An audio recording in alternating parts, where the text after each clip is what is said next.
And I am delighted to be able to welcome our friend today, Miss Jennifer Mann. Welcome, welcome, welcome to Time with Mickey. And Jen, if you would, just tell us a little bit about yourself, about your program. And again, we're just glad to have Well, thank you, Mickey, and thanks to Tom Taylor and all the folks at Teach Band 101 and Sound 180.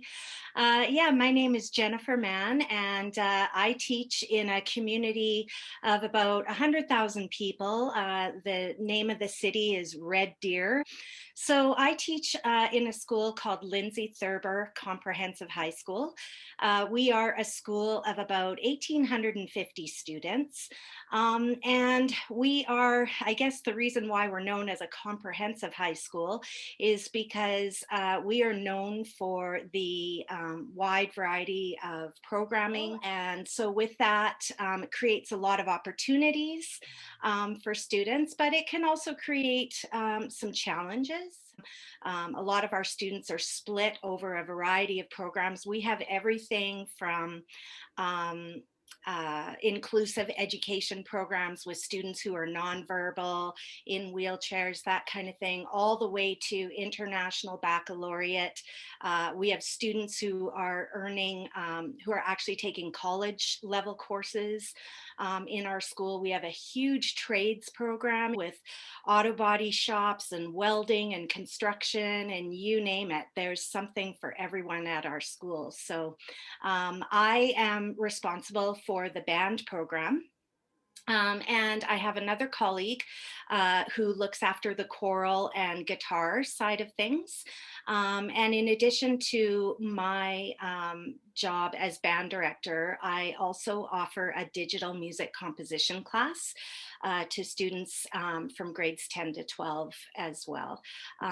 In terms of my band program, I have everything from an introductory band class, which is open to students in any grade.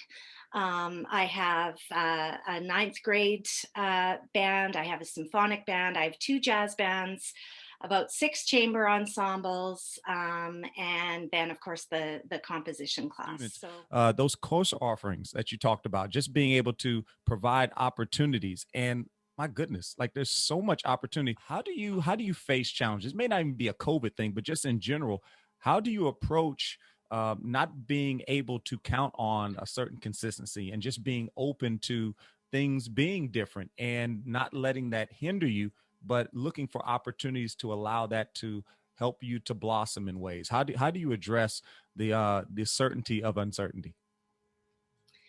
yeah, great question. As much as I say that every year is different, there are some things that we would consistently do in our program. Things like the annual winter and spring concerts, and the local and provincial festivals, and that kind of thing. And obviously, with the situation this year, we had no choice but to switch gears a little bit.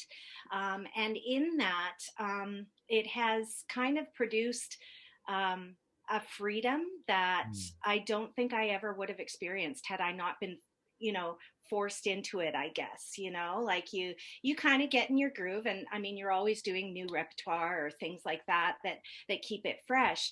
But with the onset of COVID and with the onset of online teaching, and then in person, and then you're back online and all of that, we really do have to dig deep and be creative in terms of how we're going to sustain ourselves, and how we're going to sustain that level of interest in the students.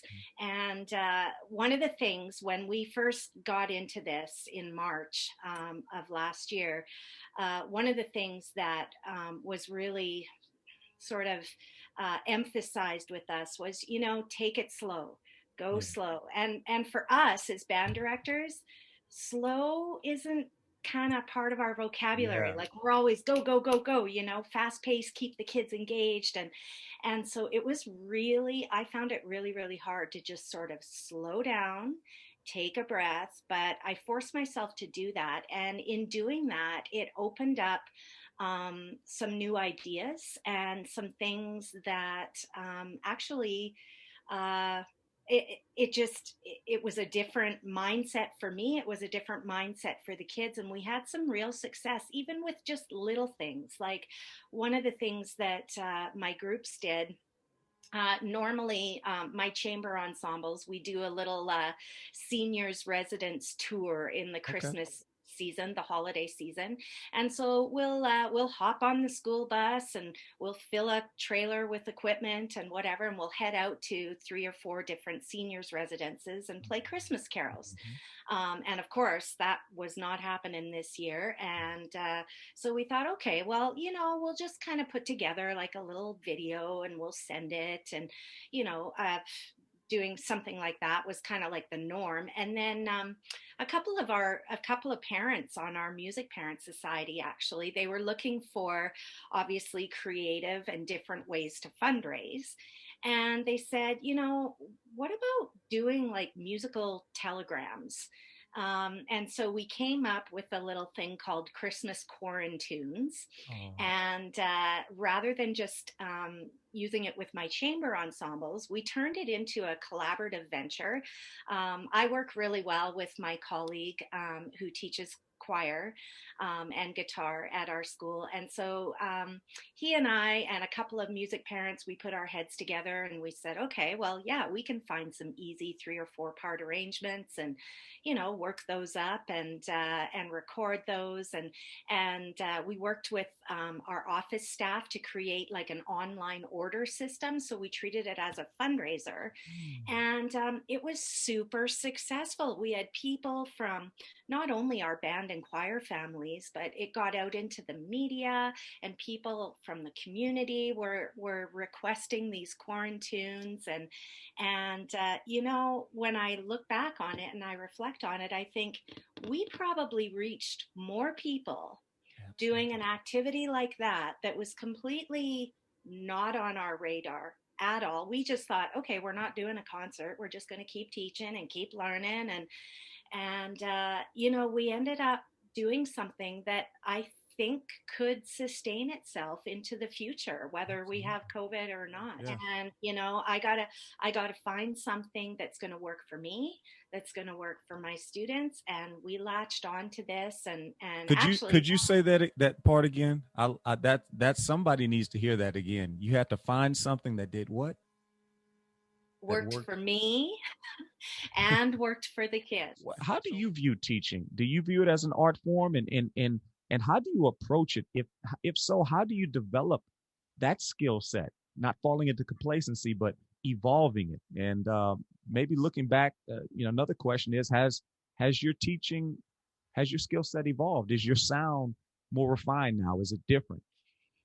What has really, especially during the COVID season anyway, it's been really important, I think, to just be honest. And I think if you have a connection with the students and a real honest relationship with the students, it depends on the grade level, of Sure, course. sure. My ninth grade students right now, I haven't been able to get to know them the way Yeah. I have with, say, my students who are graduating this year. But even with those guys, I feel like I can be honest with them and just say, you know what, guys, like this isn't going so well. Yeah. Like, what's going on? What do you need? What is it that I'm not giving to you? How can I give it to you in a different way? Like what will help you to learn this better? Am I missing something? And that honesty and just that sense of relationship, and knowing that it's okay to speak up and say, like, Mrs. Mann, this is not working. Like, what you're saying is not making any sense. I need that, because if we Mhm. are going to deliver a successful performance, we need to know exactly who our audience is. But when we went online in March, we were instructed to have two times during the day where we would have like an open Google Meet for our students to come on and ask questions and get help or things like that. And what I noticed start to happen during those times is the same group of students would log on Hmm. invariably every day. And if I was 1 minute late to that Google Meet, boy, did I hear about it. Yeah. And it was the same group. Well, I shouldn't say it was the same. It started out with just a few, and then it kind of grew, and it grew a little bit more, and then by June, we had a real crew of people that would meet on those days. And at one point, I mean, sure, you ask the typical questions. Oh, what are you doing? Oh, I see you have a dog. Oh, what are you making for lunch today? And pretty soon that kind of got old. And I was Yeah. like, what am I going to do with these guys? Like, they keep coming back and they're not asking for help. Yeah. Like, they're just there and they're looking at me like, okay, what you Exactly. got for us today, man? And so we have these little things in just sitting on a table in our living room, and it's a little deck of cards, and it's called Table Topics. I don't know if you've Yeah. ever seen them, Yeah. but I started having Table Topics Tuesday. Mm. And pretty soon, Table Topics Tuesday evolved into like Table Topics every day. Yeah. One of the Google Meets was specifically reserved for Table Topics. And I learned so much. And it wasn't just superficial stuff. I mean, Yeah. there were some questions that I was actually kind of nervous about asking, and the conversation, and you learn just Hmm. how incredibly intelligent some of these kids Hmm. are. I learned so much from them, and just having those kinds of conversations, it really just establishes that kind of relationship that just goes beyond teacher student. Those little Yeah. band trips, even if it's across town to a senior's home to play Christmas carols, it's a different feeling. Yeah. And that's where I think the trust really really blossoms, is in those activities, not only in the classroom but outside the classroom, that allow for that to take place. I thank you for that. I thank you for the time that we've had together, Jen. I really, really do appreciate this. And I hope you enjoyed it too. Yeah, it's been really That's fun. it. And I am going to ask you a question. I'm going to ask you to think back or think forward or just think, wherever it may be, on the individual that has made the greatest impact on you. I honestly, I cannot. There is not one individual that I can really, pinpoint. My journey through music and music education, I mean, it goes all the way back to Mrs. Fournier when I was 4 years old, learning do, re, mi, and Yeah. tas and titis. And it just goes through to, my first band director, and my high school band director, and all of the wonderful people I've had an opportunity to work with through my education at university.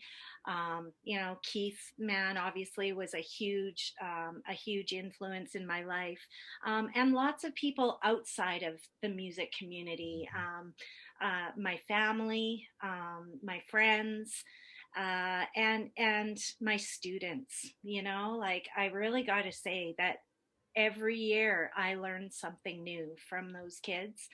And man, it's hard to put it into 3 words, really.